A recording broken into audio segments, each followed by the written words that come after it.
Baiklah, Assalamualaikum warahmatullahi wabarakatuh. Perkenalkan, kami dari kelompok 8 yang beranggotakan Rusmaniar, Janati Ayuningrum, Jeffrey, Eri Hastati, dan Sela Adawiyah dari Kimia 2019, Fakultas Sains dan Teknologi, Universitas Islam Negeri Raden Patah Palembang. Pada kesempatan kali ini, kami akan sharing tentang unsur representatif golongan 18. Baiklah, langsung saja. Yang pertama adalah rumusan masalah. 1. Bagaimana sumber kelimpahan gas mulia? 2. Bagaimana isolasi dan preparasi serta reproduksi dari gas mulia? 3. Apa saja isolasi dan preparasi serta produksi dari gas mulia? 4. Bagaimana senyawaan unsur gas mulia? 5. Apa saja kegunaan unsur dan senyawa gas mulia? Selanjutnya adalah tujuan. Tujuan tentu saja untuk mengetahui sumber dan kelimpahan gas mulia. 2. Untuk mengetahui cara isolasi dan preparasi serta produksi dari gas mulia. 3. Untuk mengetahui isolasi dan preparasi serta produksi dari gas mulia. 4. Untuk mengetahui senyawaan unsur gas mulia. 5. Untuk mengetahui kegunaan unsur dan senyawa gas mulia. Selanjutnya, materi akan disampaikan oleh teman saya.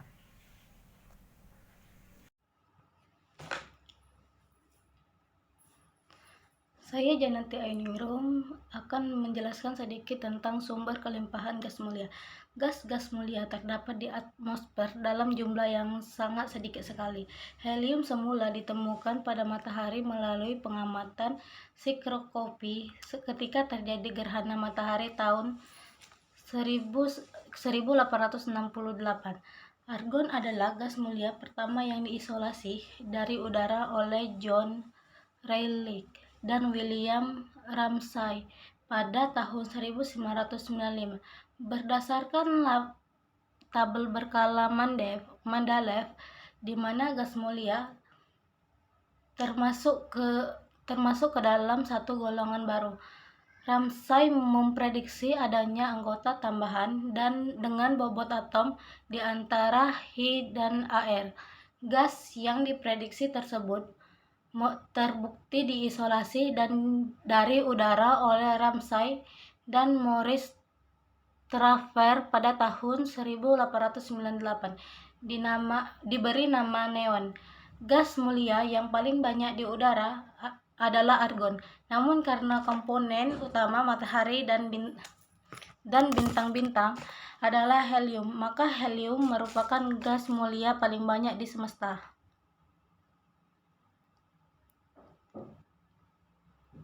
Helium juga terkandung dalam gas di alam dalam jumlah yang cukup untuk memungkinkan produksinya dalam skala besar. Dalam hal helium tersedia sumber pilihan lain, yaitu gas-gas alam di tempat-tempat tertentu yang mengandung sampai 2% pelumah He, Ne, dan Ar terdapat dalam udara kering dan di bawah kerak bumi, sedangkan Kr dan Xe hanya terdapat di udara kering. Tabel ini merupakan kelimpahan gas mulia dalam udara kering dan dalam kerak bumi.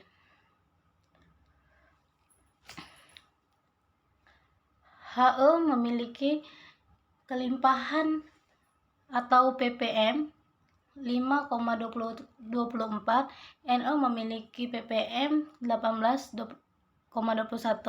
Ar memiliki kelimpahan atau ppm 93,40, Kr memiliki ppm 1,14, Xe memiliki ppm 0,0787.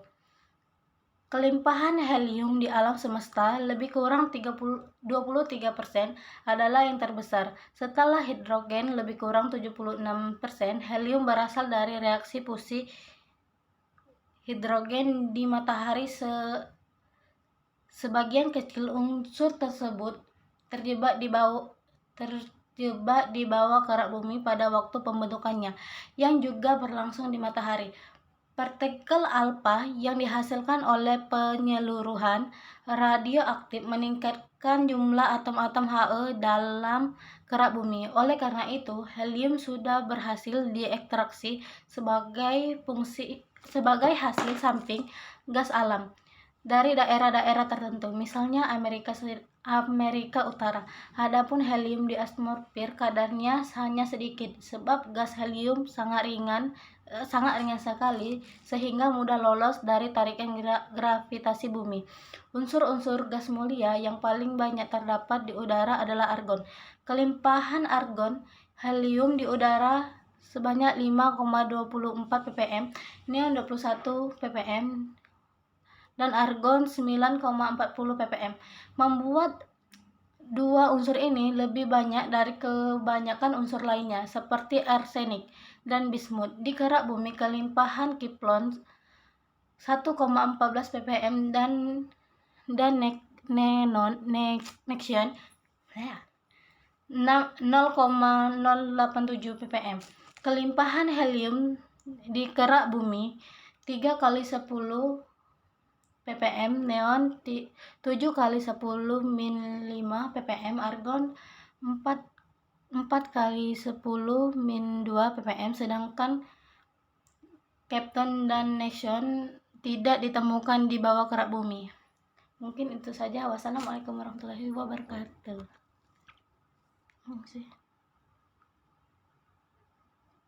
Baiklah, terima kasih sebelumnya kepada moderator.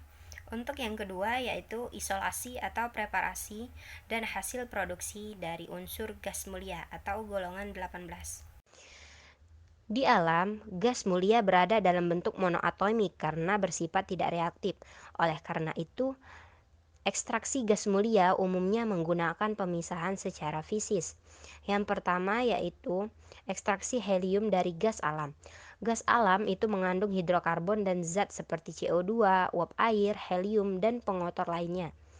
Untuk mengekstraksi helium dari gas alam digunakanlah proses pengembunan. Pada tahap awal, CO2 dan uap air terlebih dahulu dipisahkan. Hal ini karena pada proses pengembunan, CO2 dan uap air dapat membentuk padatan yang dapat menyebabkan penyumbatan pada pipa saat ekstraksi. Kemudian, gas alam diembunkan pada suhu di bawah suhu pengembunan hidrokarbon, tetapi di atas suhu pengembunan helium. Dengan demikian, diperolehlah produk berupa campuran gas yang masih mengandung 50% helium dan dinitrogen dan pengotor lainnya. Selanjutnya, helium dimurnikan dengan cara proses lain, yaitu pertama dapat dengan proses kriogenik atau menghasilkan dingin. Campuran gas diberi tekanan lalu didinginkan secara cepat agar dinitrogen mengembun sehingga dapat dipisahkan.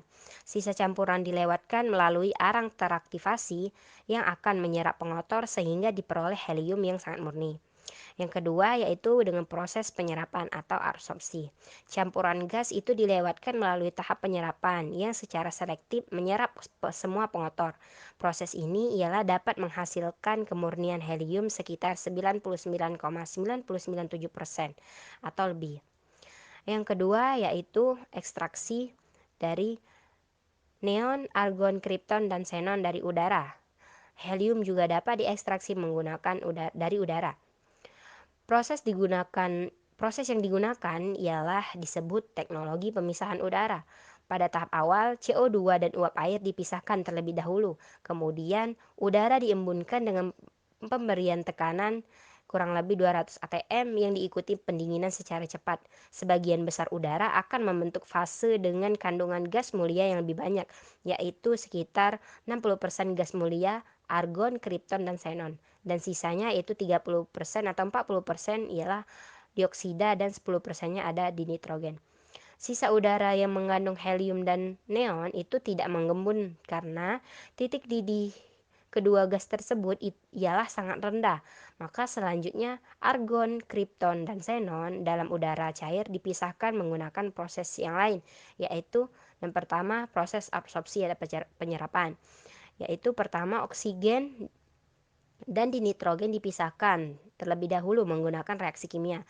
Oksigen direaksikan dengan Cu panas, lalu di nitrogen direaksikan dengan Mg, sisa campuran argon, xenon, dan kripton kemudian akan diabsorpsi oleh arang teraktivasi. Sewaktu akan dipanaskan perlahan pada kisaran suhu tertentu, setiap gas akan terdesorpsi atau keluar dari arang.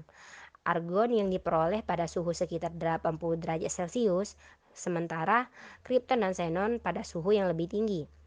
Nah, yang kedua yaitu ke proses destilasi fraksional. Dia menggunakan destilasi fraksional. Pemisahan udara cair menjadi komponen-komponennya itu dapat dilakukan dengan penyulingan bertahap.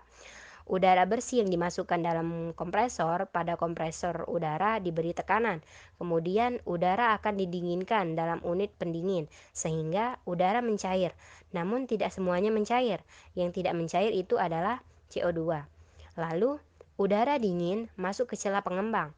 Yang tidak mencair yaitu CO2 akan keluar melalui celah pengembang dan yang cair akan masuk ke udara cair. Kemudian di saringan udara cair itu disaring untuk memisahkan CO2 dan hidrokarbon lemah dan kemudian didestilasi dan udara cair masuk ke kolom penyulingan lalu dipanaskan pada suhu sekitar kurang lebih minus 195,7 derajat Celcius sampai minus 185,8 derajat Celcius sehingga nitrogen akan menguap dan keluar menjadi gas. Setelah semua gas nitrogen keluar lalu dipanaskan lagi pada suhu antara kira-kira 185 sampai minus 183 derajat Celcius sehingga argon akan menguap dan keluar menjadi gas yang dapat dihasilkan, ialah gas murni. Bisa dilihat di sini pada tabel berikut ialah terdapat sifat periodik maupun sifat fisik dan kimia dari unsur gas mulia atau golongan 18. Mulai dari nomor atom, elektron valensi, jari-jari atomnya, massa atom, massa jenis, titik leleh, titik didih, bilangan oksidasi, keelektronegatifan, entalpi peleburan, entalpi penguapan, afinitas elektron, energi ionisasi, konduktivitas termal, hingga wujud dan warnanya. Bisa dilihat di tabel bahwa gas mulia memiliki titik didih dan titik leleh yang sangat rendah. Oleh karena itu, di alam gas mulia berwujud gas. Gas mulia juga tidak berbau, tidak berwarna, dan tidak berasa. Berdasarkan jari-jari atomnya, gas mulia seharusnya paling reaktif, dapat menangkap elektron. Namun, pada kenyataannya, golongan gas mulia ini, golongan 18, ialah sangat sulit bereaksi. Namun, di dalam unsur ini kebanyakan ditemukan sebagai gas monoatomik. Hal ini dikarenakan konfigurasi elektronnya yang memenuhi kulit terluar sehingga menjadi stabil. Kereaktifan dari gas mulia akan bertambah seiring dengan bertambahnya nomor atom. Bertambahnya nomor atom akan menambah jari-jari atomnya pula. Hal ini dapat mengakibatkan gaya tarik dari inti atom tersebut terhadap elektron terluar itu berkurang sehingga lebih mudah melepaskan diri dan ditangkap oleh zat lain atau unsur lain. Sampai saat ini, senyawa gas mulia itu yang sudah dapat bereaksi. Sulit bereaksi bukan berarti tidak bisa bereaksi, namun hanya sebagian senyawa dari gas mulia yang dapat bereaksi dengan zat lain, yaitu seperti xenon dan kripton. Sedangkan helium, neon, dan argon itu masih sangat stabil dan belum ada ditemukan sampai saat ini. Menurut percobaan yang dilakukan oleh Neil Bartlett dan Lohmann, gas mulia hanya dapat bereaksi ialah dengan oksigen dan fosfor. Senyawa gas mulia yang ditemukan pertama kali ialah XePtF6. Sehingga dapat kita ketahui bahwa jari-jari atom unsur-unsur gas mulia atau golongan 18 itu dari atas ke bawah semakin besar, di mana terjadi karena bertambahnya kulit yang terisi elektron terluar. Yang kedua yaitu dari energi ionisasinya. Bisa kita lihat pada tabel ini bahwa dari atas ke bawah itu semakin kecil. Hal ini diakibatkan karena gaya tarik inti atom pada elektron terluar itu semakin rendah. Bisa dilihat juga dari sifat fisik dari afinitas elektronnya, yaitu unsur-unsur gas mulia ini sangat kecil sehingga hampir mendekati nol. Nah, untuk titik didih dari unsur gas mulia golongan 18 ini ialah berbanding lurus dengan kenaikan massa atomnya. Bisa dilihat. Dan titik lebur dari unsur-unsur gas mulia ini mengikuti sifat dari titik didihnya. Kestabilan unsur-unsur golongan gas mulia dan semakin besarnya harga energi ionisasi suatu atom itu dapat menyebabkan unsur-unsur gas mulia sukar membentuk ion atau terionisasi. Artinya sukar untuk melepaskan elektron agar berubah menjadi ion positif. Selain itu, makin besarnya ukuran sebuah atom, maka makin mudah melepaskan elektron kulit terluarnya. Karena jarak makin jauh dari intinya yang bermuatan positif pada inti.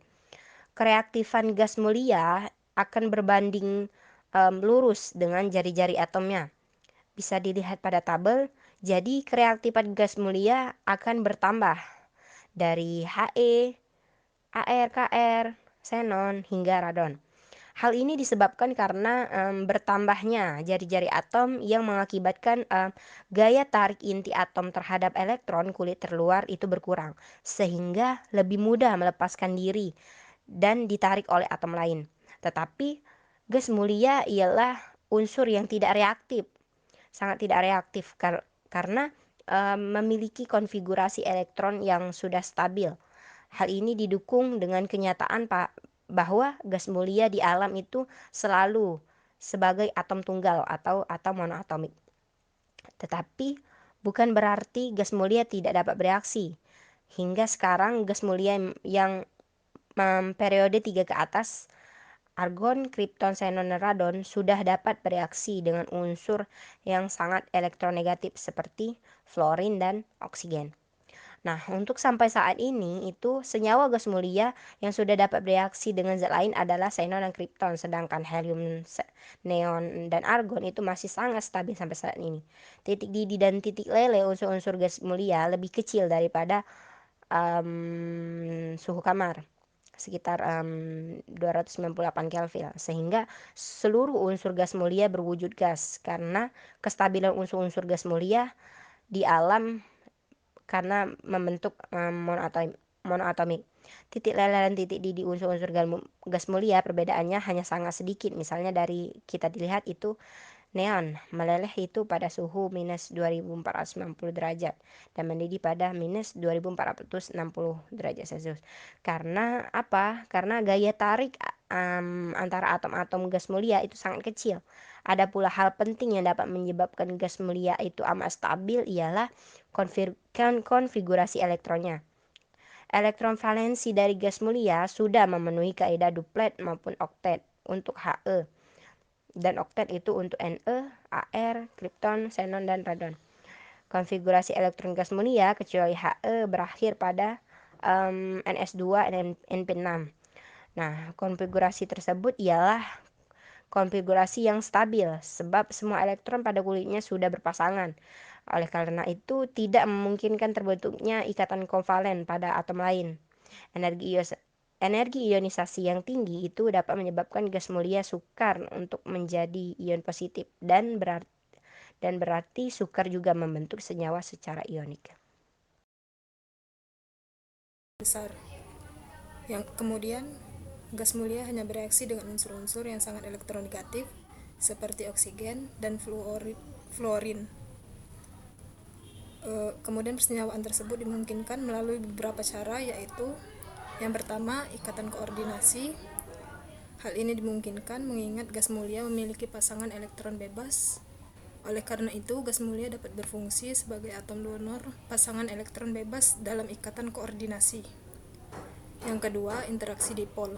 Jika gas mulia bercampur dengan senyawa polar yang memiliki momen dipol yang besar, maka akan terjadi polarisasi padanya, sehingga terbentuk dipol terinduksi dalam atom gas mulia.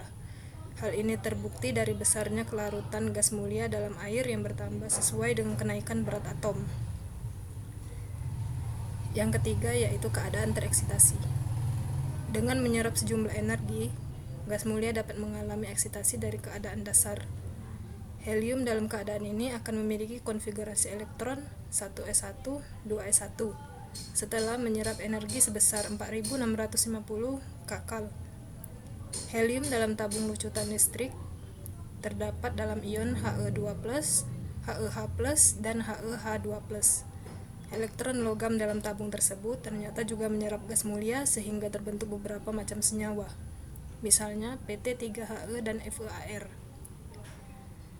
Kemudian, beberapa senyawa yang berhasil dibuat dari unsur gas mulia yaitu argon dalam senyawa HaRF, kemudian kripton dalam senyawa KrF2, xenon dalam senyawa XeF2,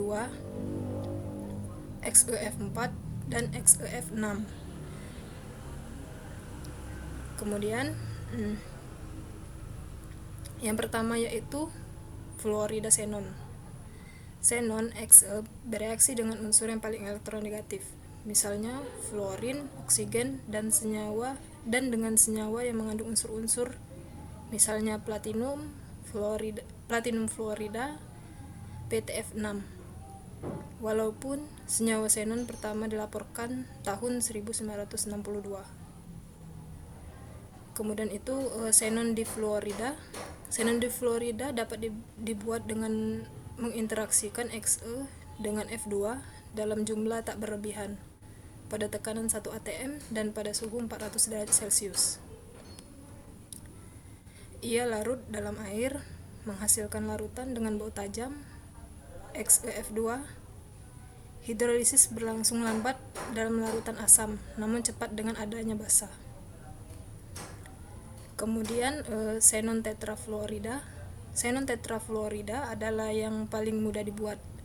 Di antaranya ketiga fluorida. Dalam pemanasan suatu campuran Xe dan F2 dengan perbandingan mol 1:5 pada temperatur 600 derajat Celcius dan tekanan sekitar 6 atm dalam beberapa jam. XeF4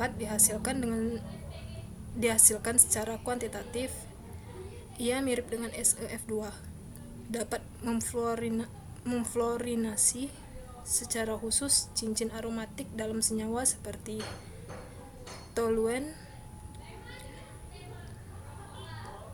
Kemudian xenon hexafluorida.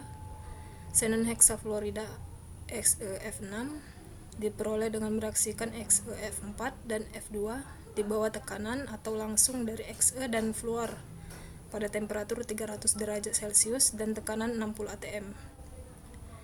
Reaksi dari fluorida xenon serupa dengan tingkat oksidasi tinggi dengan keadaan interhalogen, redoks, dan reaksi dominan metatesis. Kemudian senyawaan xenon oksigen. Hidrolisis fluorida akan membentuk oksida. XeO3 adalah senyawa yang sangat eksplosif, walaupun XeO3 stabil dalam larutan. Larutannya adalah oksidator sangat kuat. Tetraoksida XeO4 adalah senyawa xenon yang paling mudah menguap.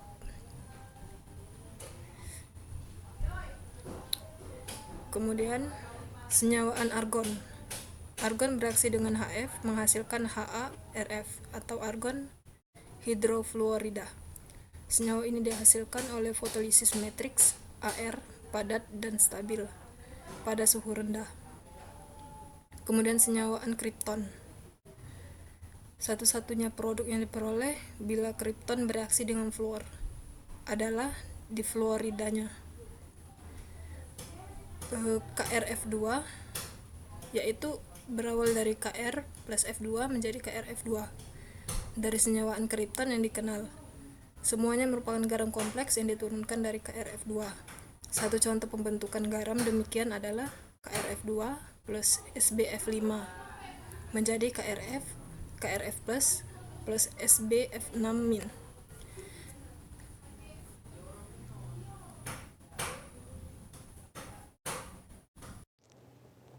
Assalamualaikum warahmatullahi wabarakatuh. Saya Rusmaniar. Di sini saya akan menjelaskan mengenai kegunaan unsur dan senyawa gas mulia. Yang pertama itu helium. Helium digunakan sebagai agen pendingin untuk reaktor nuklir, sebagai tameng untuk mengelas, sebagai gas yang digunakan di lorong angin, mendeteksi peluru-peluru misil yang terbang rendah, gas pelindung dalam menumbuhkan kristal-kristal silikon dan germanium, yang terakhir untuk menekan bahan bakar cair roket. Selanjutnya neon. Kegunaan neon yang pertama yaitu penangkap kilat tabung wave meter dan tabung televisi. 2. Sebagai indikator tegangan tinggi. 3. Sebagai pembeku embrio atau bakal makhluk hidup yang ekonomis. Yang terakhir 4. Digunakan untuk mengisi lampu neon. Kemudian argon. Kegunaan argon yang pertama itu berfungsi dalam proses pengelasan, pembuatan lampu listrik. Ketiga, untuk mencegah oksidasi dari bakar baja cair. 4. Gas pembawa silen pada pergantian komposisi silikon. 5. Sebagai gas pembawa dalam kromatografi. 6. Pengolahan panas sistem proteksi. Kemudian kripton. Kegunaan kripton yang pertama itu 1. Pengisi bola lampu blitz pada kamera. 2. Digunakan sebagai kode dengan melemparkannya ke udara. 3. Digunakan dalam lampu kilat untuk fotografi kecepatan tinggi. 4. Digunakan sebagai pengisi lampu fluorescence bertekanan rendah. Selanjutnya xenon. Kegunaan xenon yang pertama yaitu digunakan dalam pembuatan lampu untuk bakterisida atau pembunuh bakteri dan pembuatan tabung elektron. 2. Digunakan dalam pembuatan tabung elektron. 3. Sebagai pengisi lampu disko warna-warni. 4. Sebagai obat bius dalam pembedahan. 5. Isotopnya dapat digunakan sebagai reaktor nuklir. Kemudian yang terakhir radon. Kegunaan radon yang pertama yaitu dapat digunakan dalam terapi kanker karena bersifat radioaktif dan dapat berperan sebagai sistem peringatan gempa. Itu saja dari saya. Wassalamualaikum warahmatullahi wabarakatuh. Nah, dari penjelasan rekan-rekan saya tadi dapat disimpulkan bahwa gas mulia adalah unsur-unsur yang terdapat dalam golongan 8A yang memiliki kestabilan yang sangat tinggi dan sebagian ditemukan di dalam bentuk monoatomik karena sifatnya stabil. Disebut mulia karena unsur-unsur ini sangat stabil, berfasa gas pada suhu ruang dan bersifat inert, sukar bereaksi dengan unsur lain. Tidak ditemukan satupun senyawa alami dari gas mulia. Gas mulia adalah grup elemen kimia dengan sifat-sifat yang sama di kondisi standar. Mereka semua tidak berbau, tidak berwarna, dan monoatomik dengan reaktivitas yang sangat rendah. Mereka ditempatkan di grup 18 atau 8A dari tabel periodik. Sebelumnya dikenal dengan grup 0, yaitu helium, neon, argon, kripton, xenon, dan radon yang bersifat radioaktif. Sifat-sifat gas mulia bisa dijelaskan dengan baik dengan teori modern tentang struktur atom, valensi, di elektron kulit luar mereka dianggap penuh, memberi mereka sedikit sekali kesempatan untuk berpartisipasi dalam reaksi kimia, dan hanya beberapa ratus senyawa yang telah disiapkan. Titik didih dan titik leleh gas mulia mempunyai nilai yang dekat, berbeda kurang dari 10 derajat Celcius atau 18 Fahrenheit. Yang mengakibatkan mereka berbentuk cairan dalam jangkauan suhu yang sangat pendek. Jari-jari atom unsur-unsur gas mulia dari atas ke bawah semakin besar karena bertambahnya kulit yang terisi elektron. Energi ionisasi dari atas ke bawah semakin kecil karena gaya tarik inti atom terhadap elektron terluar semakin lemah. Afinitas elektron unsur-unsur gas mulia sangat kecil sehingga hampir mendekati nol. Titik didih unsur-unsur gas mulia berbanding lurus dengan kenaikan massa atom. Oke, cukup sekian dari kami. Kurang lebih mohon dimaafkan. Assalamualaikum warahmatullahi wabarakatuh.